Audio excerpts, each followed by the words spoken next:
it's important? It's important because of the statistics of what fire, the damages that fire causes, and the amount of money that's spent on fires every year. According to the Fire Protection Association at www.nfpa.org, in 2012, there was 1,375,000 fires, 2,855 deaths, 16,500 injuries. There was $12.4 billion in damages. Every 23 seconds, the fire department responded to a fire. Every 66 seconds, there was one fire damage done to infrastructures. Every 85 seconds, there was a fire set to a home.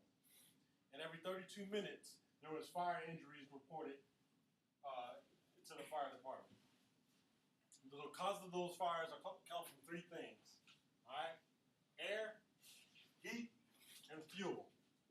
When you mix those things at a certain degree, a certain temperature, there's a chain reaction which will be called fire, all right? At the point of a certain temperature, when these three things are mixed, we have combustion, all right? When I speak about air, I'm talking about oxygen or any type of gas that oxidizes itself, all right?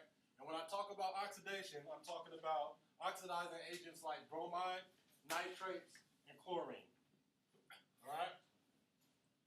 Fuel. Fuel is what is being burned, all right?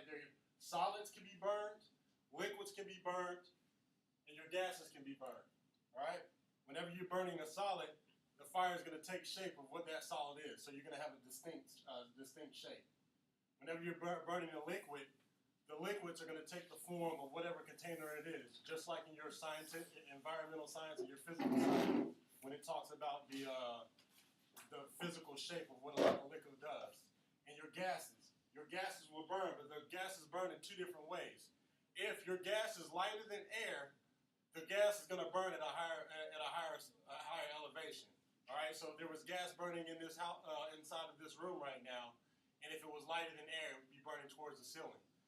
If you have gas that is heavier than air, obviously it's going to burn at a lower elevation. So if it was burning in this room, it'd be burning towards the floor. All right. There are also heat. We talk about heat being one of those three ingredients to chain reaction. All right. There are 4 different types of heat. All right. We have chemical, electrical, mechanical, and nuclear. All right. And what we're going to do is going to go over each and every one of those the heat sources. All right. When we talk about chemical heat, we're talking about something that is heated, and once the heat hits it, the compounds inside of that ingredient will start to burn off when it's mixed with air. All right. When we're talking about electric, we're talking about static electricity or any type of arch. You know, when 2 wires are there and you sit back and you see the electric arch that goes over it. And then we're talking about wires, like whenever you're plugging in tools, you see exposed wires. All right. We have mechanical heat. That's when 2 things are rubbed together. All right. So we know once we rub our hands together fast enough, we get that heat building up in our hand. That's pretty much a type of mechanical heat. And then we have nuclear, such as something that splits atoms or brings atoms together. There's no way possible we can create nuclear just sitting here right now. All right. So I want to go over each one real quick. All right, we talked about chemical. Whenever you have a chemical burn, all right, that could be something, you know, some of y'all put perm in your hair before. You want that straight hair, that chemical burn will actually burn your head. All right, you'll start to feel it. And then you have electrical burn, all right? We already know about the electrical burn, and whenever you see that arc, if you touch that arc, you're going to get electrocuted, and you're definitely going to feel the burn, all right? Mechanical burn. I talked about the rubbing of the hands and all of other stuff in the nuclear. All right, the nuclear is something that we can't produce on our own. All right, the removal of any of these air, heat, or fuel will cut that fire off. All right. Now, when I talk about heat, I'm not just talking about 96 degrees or whatever. Whenever you're talking about heat, we're also talking about there has to be a flash point in certain items. All right, some liquids won't burn until a flash point of like 120 degrees. At 120 degrees, you'll see an instantaneous fire, all right?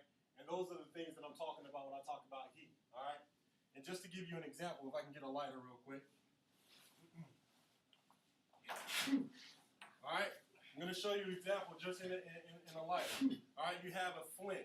All right, that flint's going to create that mechanical heat, and it's going to also create a spark. We already have the air, and inside the lighter, you see that there's going to be liquid coming out. All right, and that liquid is going to be simply what is being burned, the fuel. All right, and we also have the paper. I'm not going to light the paper in here because we have the thing, but again, if I was to light this paper, that would be the solid. All right, and in that we have our 3 ingredients, and that's how you have this flame.